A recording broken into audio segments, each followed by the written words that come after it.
Northampton Board of Commissioners work session meeting for Thursday, March 9, 2023 at 7 p.m. Roll call, Manager Falk. Commissioner Stump, Here. Commissioner Atwood, Here. Commissioner Gray, Here. Commissioner Zona, Here. Commissioner Wingren, Here. Commissioner Goss, Here. President Haggis. Here, could everyone please stand rise for the Pledge of Allegiance?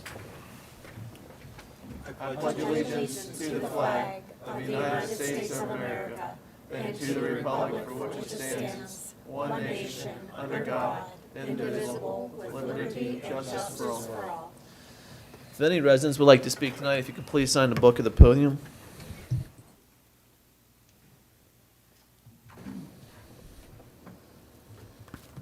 Thank you. Our first resident is Mr. Morgan. And Dan, yeah, if you guys both want to come up together, that's fine. Good evening, Commissioners.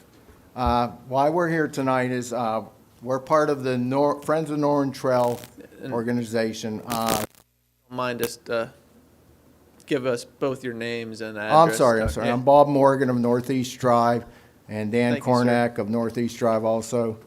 But we're part of the team trying to get established in Friends of Northern Trails to get a bike trail in the area. And we're here to ask the Commissioners to understand our goals and to inform about our group and request your support in helping to make this happen in the near future. So that's why we're here tonight. So we're a local organization committed to establishing safe and accessible off-road recreational bicycling and walking opportunities in our local area, helping to enhance general well-being, economic vitality, community interaction, and environmental appreciation. Okay, so our request tonight, the Friend of Northern Trails would like to proceed gathering information from the community to determine the feasibility of this project. We request a letter of support allowing us to speak with landowners who own portions of our proposed trails, such as West Penn Power and adjacent landowners in coordination with local government officials. This activity would allow us to assess the willingness of landowners to participate in our project, in our vision. So I'm going to take you through the vision a little bit, just at a high level, and then happy to answer any questions. Okay, so we believe that the Norwin area has a great opportunity to create a trail network that links the Westmoreland Heritage Trail in Trafford down to the Great Allegheny Passage in West Newton. So our proposed initial steps would focus on providing high-value trails for the Norwin area. So like the exact routes are subject to change, right? Like as we go through feasibility, we talk to landowners, that sort of thing. But we want to paint a vision for what we'd hope to accomplish here tonight. The project that we're proposing is aligned with the Westmoreland County Comprehensive Plan and Pennsylvania's DCNR statewide recreation plan, and we hope soon the North Huntington Comprehensive Plan as well. Okay.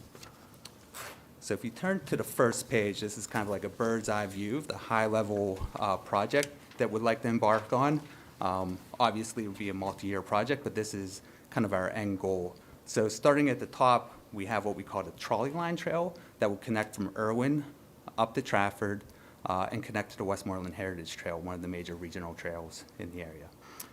And then the bottom leg of the trail would run south from Irwin through the more populous areas of North Huntington along the old Youghiogheny Railroad route, which will form the core of that trail, and it will connect down to the Great Allegheny Passage near West Newton. Again, this is just the high-level vision and the core of what we think we could accomplish. On the next page are our initial routes. So these core trails that we have drawn in green, you can see they're in the center of the township. These are the core routes that we'd like to start with that will provide a high value to our community by increasing access to recreation for relatively low investment. So kind of starting at the bottom, it's a little easier to follow, I think, if we start at the bottom here. The Youghiogheny Railroad route, you can see it runs north. It's that north, south to north line going from Serial up to Irwin. That's a portion of the old York Railroad route. It runs along Tinker's Run. So it goes from Banco Business Park, Tinker's Run Park, through Hawntown, and on into Irwin. Okay, so that's one area that we'd like to investigate putting a trail. You can see that connects up with our next area, which is the trolley line trail, which runs from east to west from Irwin into Larmer. This route appears to be much more low-hanging fruit for us.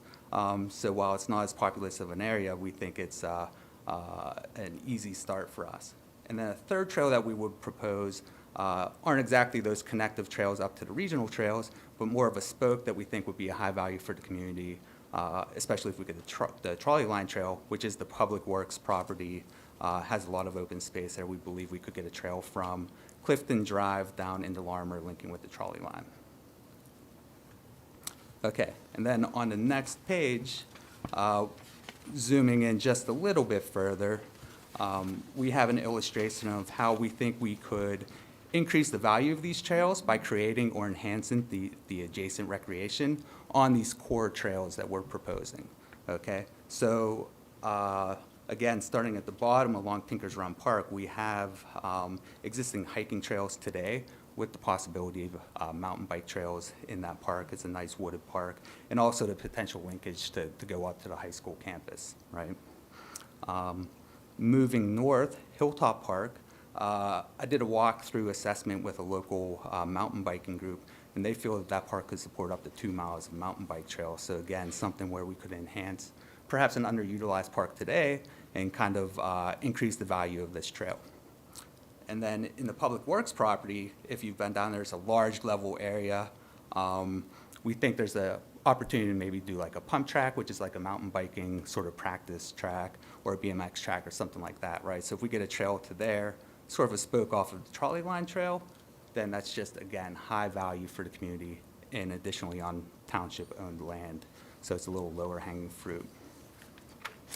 So, you know, just kind of circling back to our request. So there's a vision here that we'd like to pursue, but our request is your support in going out into the community, talking with landowners in cooperation, of course, with the township officials, and just trying to understand their willingness to participate and what other barriers may be out there that would deviate from these routes and further pursue feasibility. So that's it. Any questions? We have our email contact info on there, friendsofnorwintrails@gmail.com, and also our website's in the upper right-hand corner, norwintrails.org. Okay. Thank you. Thank you. Thank you. Response to citizens' input?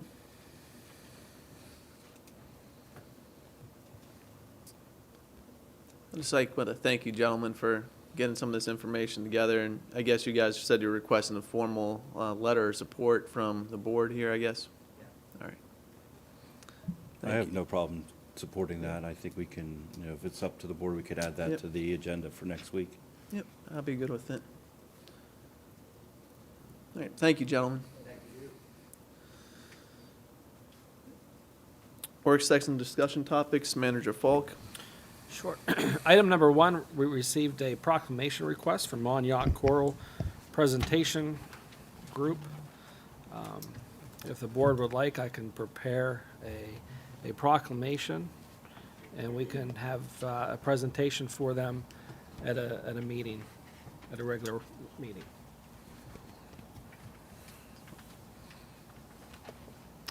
Okay, moving on, Civil Service Commission reappointments. We just have one that got left out. It was Susan Casper. Her term expired at the end of 2022, and they serve a 6-year term, and she would like to be reappointed. So next week, we'll have a motion on the agenda for a reappointment retroactive to January 1st of 2023. And they serve a 6-year term.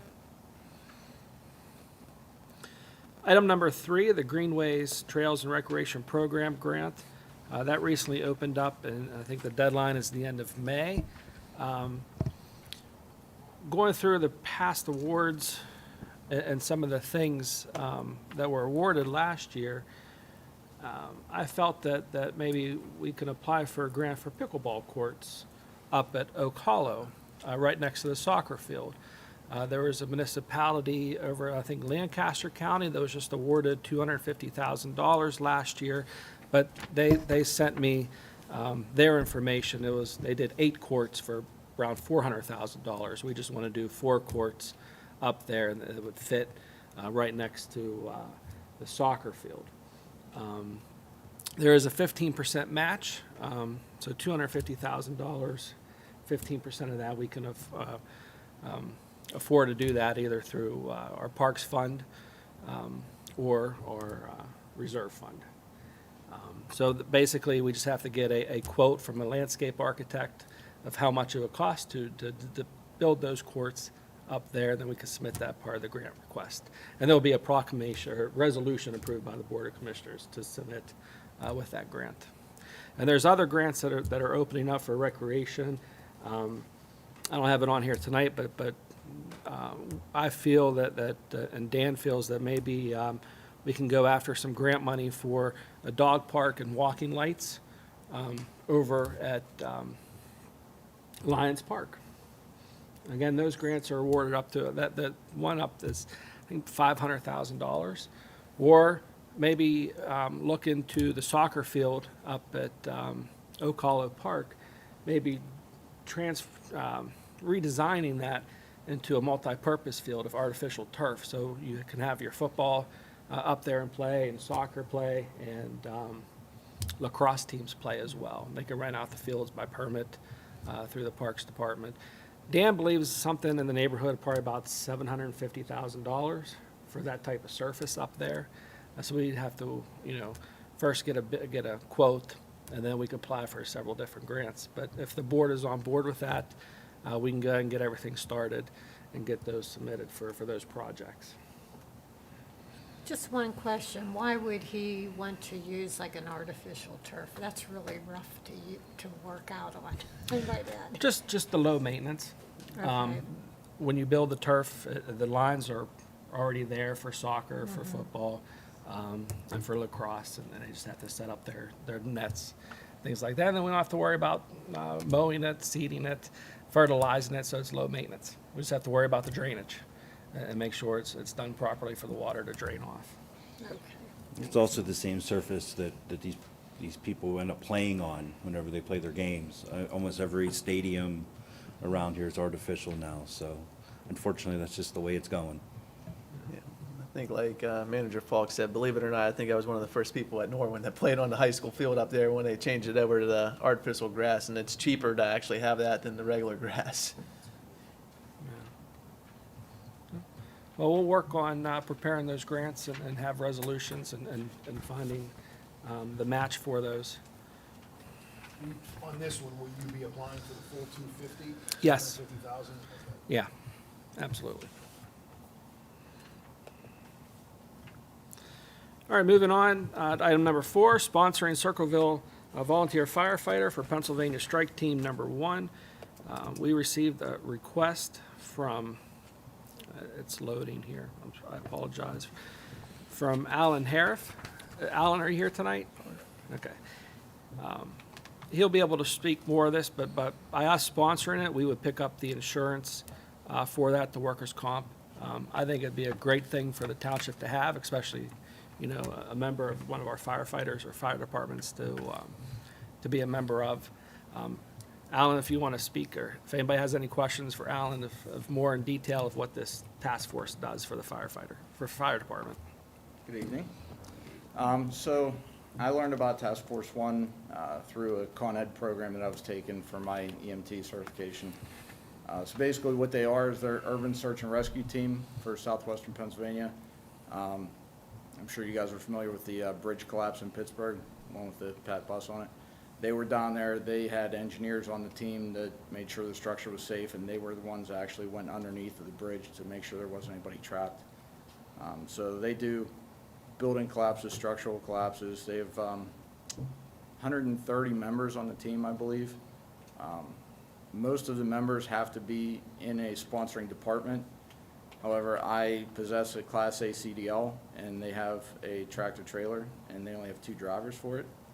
So they are willing to let me onto the team, with your blessing, so I can help them out and drive their truck for them. They just ordered 3 more, actually. They got some federal funding. I guess they don't respond to many calls, but the ones that they do go on, they're a specialized team that they're needed. So You know, I know there's a legal issue possibly with the workers' comp and stuff, so Kim Hauser, Attorney Kim Hauser from Greensburg is actually on the team. So he has, you know, he can answer any legal questions you guys might have. Thank you. Board have any questions for Mr. Hart? All right, thank you, sir.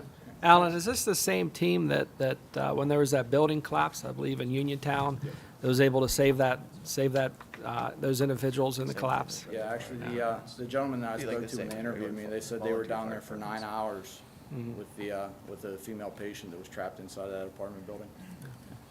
Yeah, so it's a very vital team, and to have a member on it from the township would be outstanding.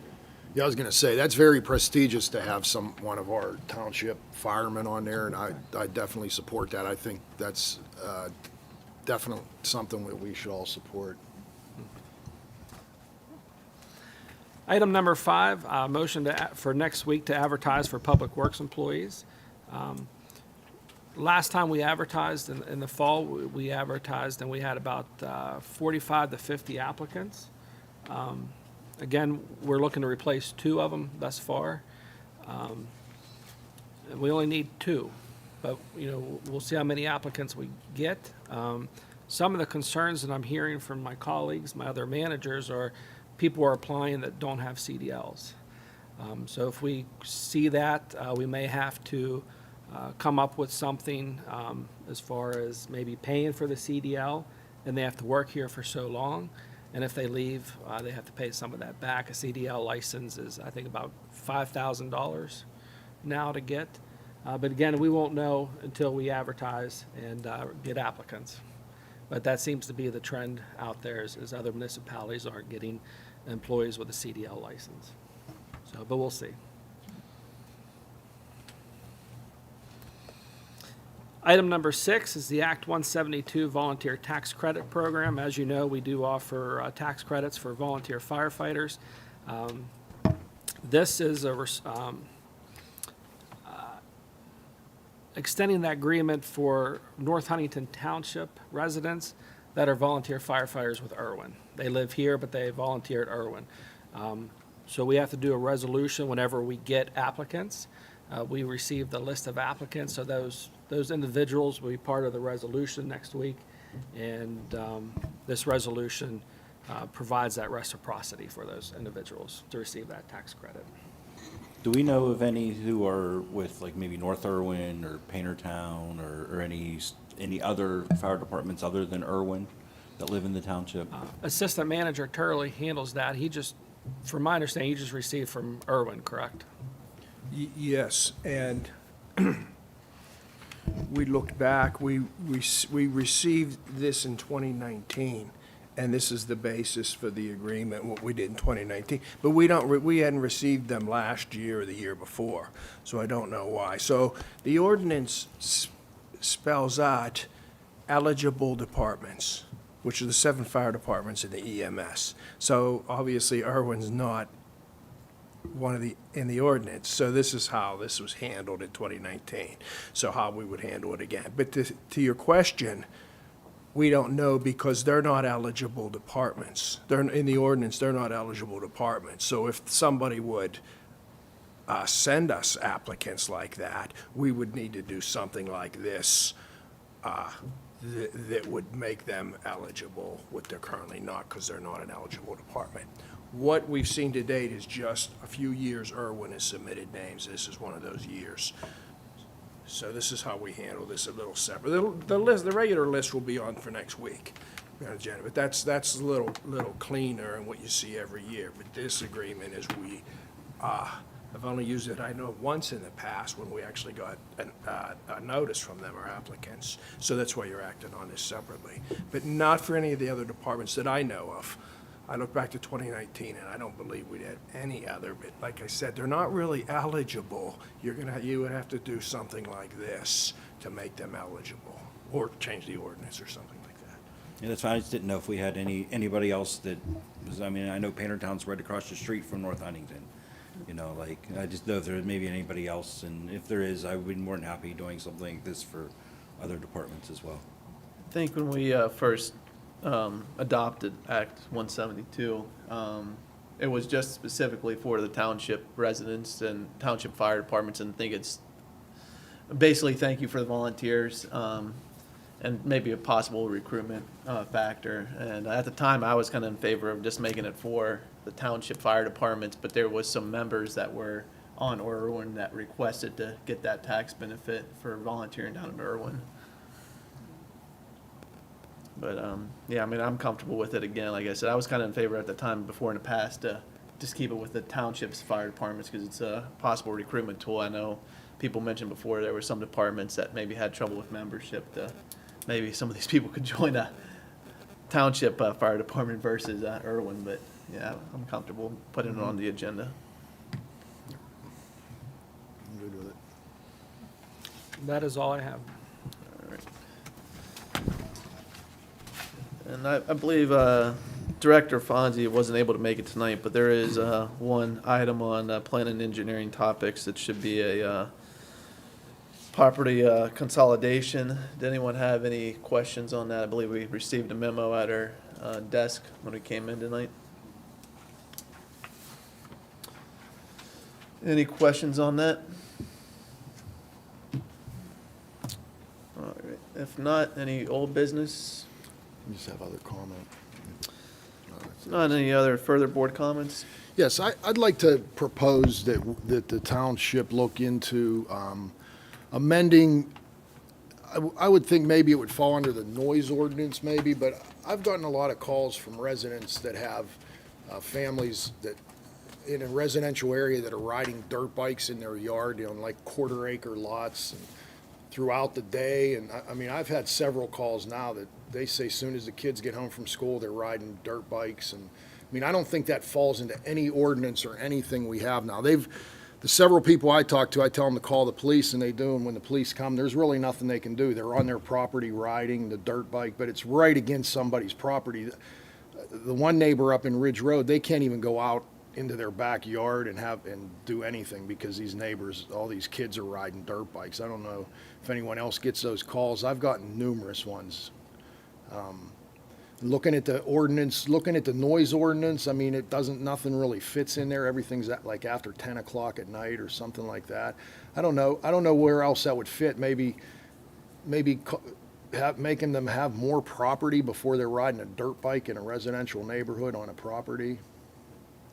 I mean, that's just a thought that I've had. I don't know. They need trails. What's that? Said they need Oh, yeah. trails. Well, I don't even think, you don't want dirt bikes riding on those trails you're making, though.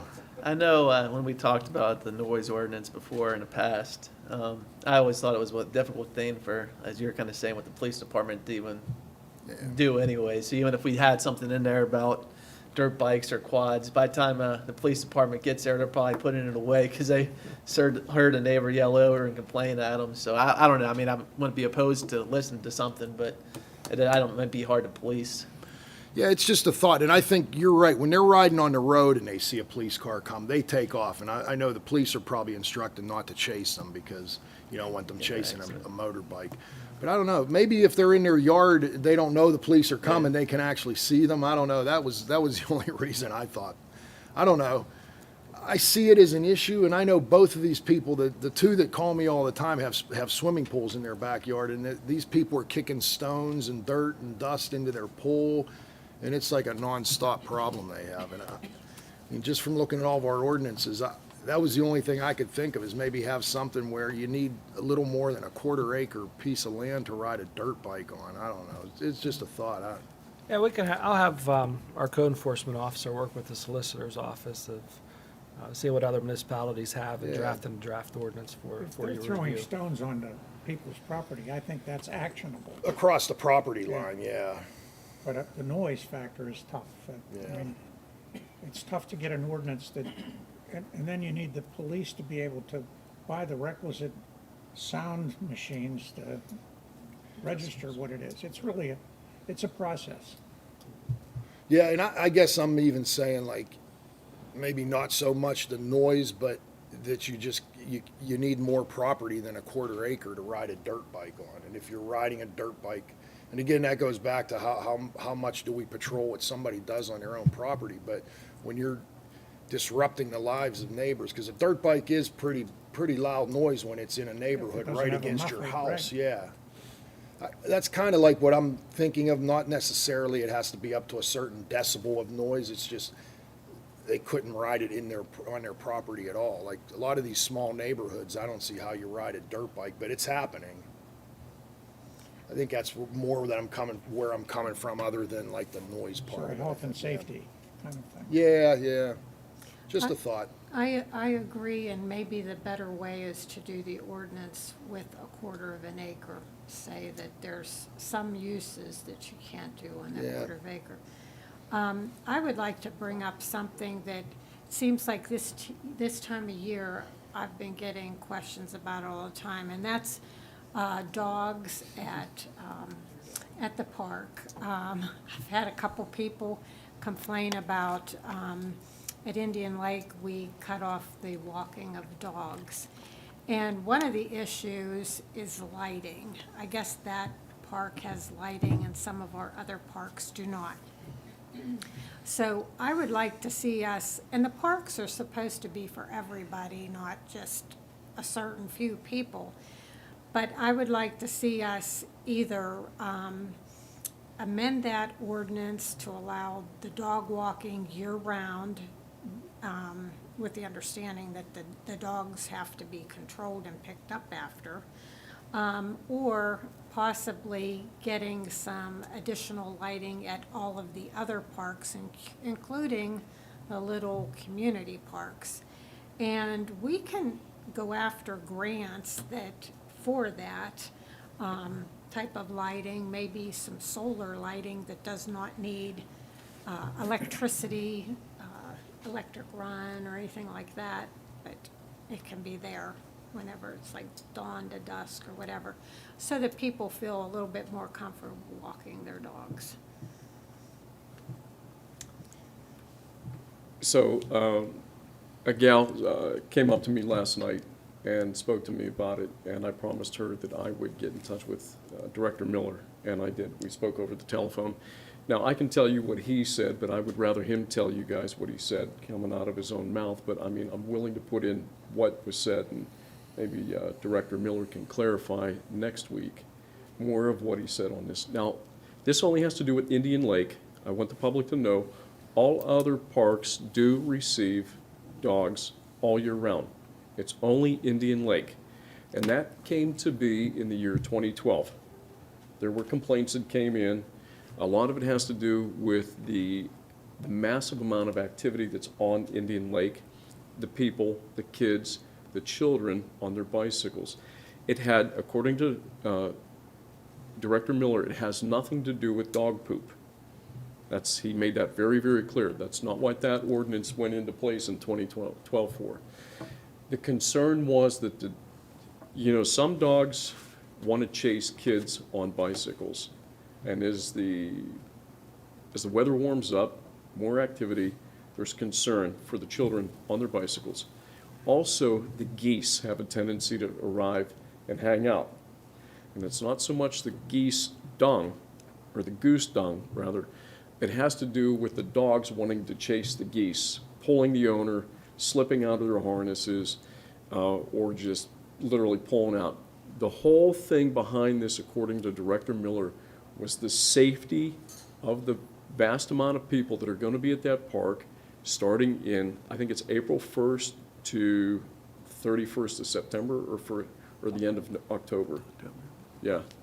So that was the reason for that. I would I'm going to defer to Director Miller when he comes next week to expand on it.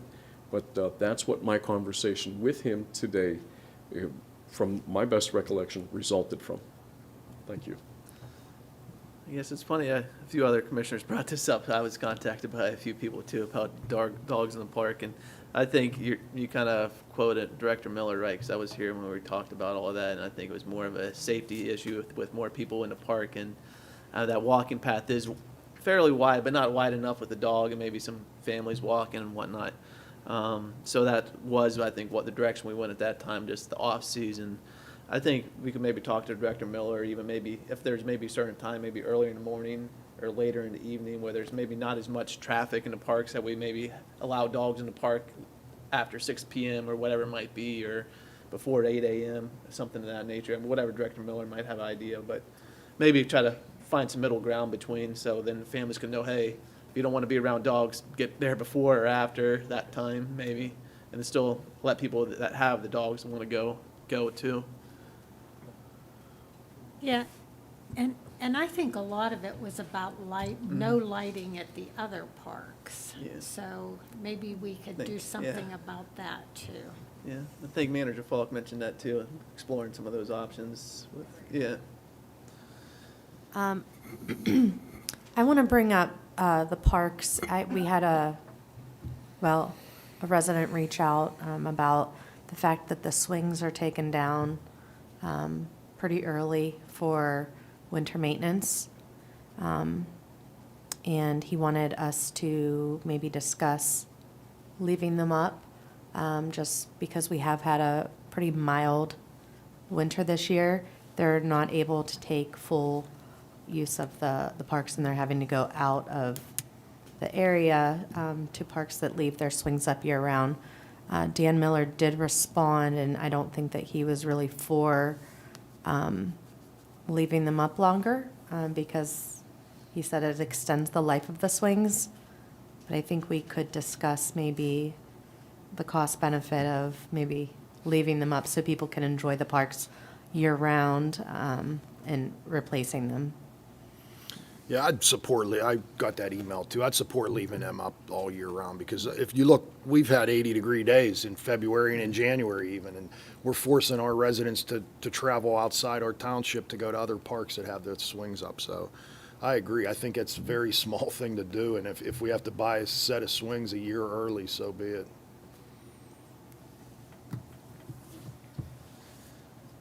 any other further board comments? I did have one thing too, and I can maybe relay this, or Manager Fall can, to the chief, but I had a few complaints, or concerned residents, I should say, on Adara Road about speeding on Adara.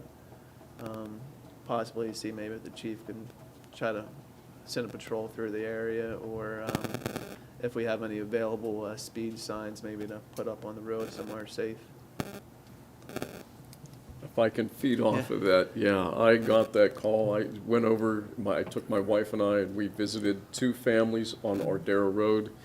And gee whiz, we stood there in the driveway and we watched people coming down through that S-bend, and good Lord Almighty, I don't know what people are thinking when they're traveling on an S-bend and you can't see around it, and why, and they want to cut it short, you know? Rather than stay in their lane. In order to stay in their lane, they'd have to reduce their speed, but they're not doing it. And there's also a part of the road that's kind of letting go. So that will definitely involve Director Alberts and that. So, and then the chief, of course, for the speeding aspect of it. So, but thank you for that. Yeah. Thanks. Any other further board comments tonight? Motion to adjourn. Second. Discussion? All in favor by stating aye. Opposed? Motion passes 7-0. Meeting adjourned at 7:33. The Board of Commissioners held an executive session on March 7th to talk about personnel matters.